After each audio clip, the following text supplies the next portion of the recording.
Reality isn't as solid as we think. Sometimes it bends, shifts, and cracks. And when it does, what happens to the people caught in between? Daniel didn't notice the first glitch. It was small, almost insignificant. His favorite cafe had changed its name overnight. He had been going to Bean and Company for years, ordering the same black coffee and almond croissant every morning. But now the sign read, Brewed Awakenings. When did they change the name? He asked the barista, a young woman with bright pink hair. She looked at him like he was crazy. It's always been Brewed Awakenings, sir. Daniel laughed nervously, but her expression didn't change. He brushed it off as a rebranding he hadn't noticed and went about his day, but the uneasy feeling lingered. The second glitch was harder to ignore. His dog, Baxter, didn't recognize him. When Daniel got home from work, the golden retriever that usually greeted him with wagging tails and excited yelps growled instead. Baxter backed into a corner, teeth bared, as if Daniel were a stranger. "What's wrong, buddy?" he said, kneeling down. Baxter's growl deepened. It took hours to calm the dog, and even then Baxter wouldn't come near him. Daniel chalked it up to stress or illness, but deep down a cold knot of fear was forming in his chest. The third glitch shattered everything. "Who are you?" his wife Emma asked when he came home the next evening. She stood in the doorway blocking his entry. Daniel froze. "What do you mean? It's me. It's Daniel." Her eyes narrowed. "I don't know, Daniel. You need to leave or I'm calling the police." His stomach dropped. "Emma, stop joking. This isn't funny."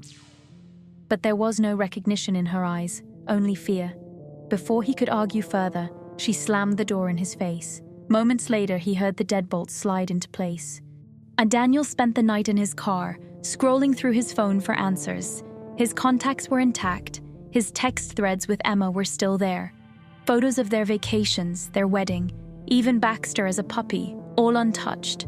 But when he tried calling her, the number was disconnected. Desperate, he went to his parents' house the next morning. His mother answered the door but stared at him blankly when he greeted her. "I'm sorry, do I know you?" Panic set in. "Mom, it's me, it's Daniel, your son." She shook her head. "I don't have a son named Daniel." Over the next few days, Daniel's world continued to unravel. His co-workers didn't recognize him. His email accounts were locked, his bank cards declined. It was as if every trace of his existence had been wiped clean. Then the dreams started. In them, he was strapped to a chair in a sterile white room. People in lab coats hovered around him, speaking in low voices. He couldn't make out what they were saying, but one word kept repeating: transfer. When Daniel woke, the memories felt too vivid to dismiss. He began piecing together fragments of the dreams, realizing they weren't dreams at all. They were memories. He started noticing men in black suits watching him. They lingered near the corners of streets, outside coffee shops, always just within view. When he tried to approach them, they vanished into the crowd. One night, he followed one of them into an alley. "What's happening to me?" Daniel shouted. "Why does no one know who I am?" The man turned, his face expressionless. "You don't belong here," he said. "Go back." Before Daniel could respond, the man disappeared, fading into the shadows like smoke. Desperate for answers, Daniel broke into the building from his dreams. It was a research facility on the outskirts of the city. Inside, he found rows of monitors displaying data he couldn't understand, and files labeled with terms like parallel consciousness and dimensional transfer. One file had his name on it. Inside were pages of notes detailing his transfer from Universe 37 to Universe 12.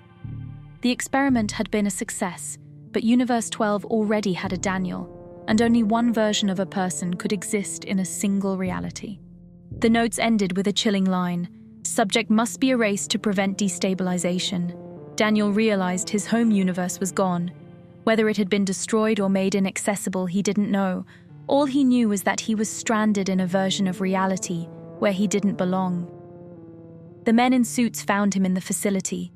He tried to run, but they cornered him in a sterile white room that looked all too familiar. "You were never meant to exist here," one of them said, adjusting a device that hummed with energy. "This will fix everything." Daniel screamed as the machine roared to life, a blinding light enveloping him. And then, nothing. The next morning, the cafe sign read Bean and Company again.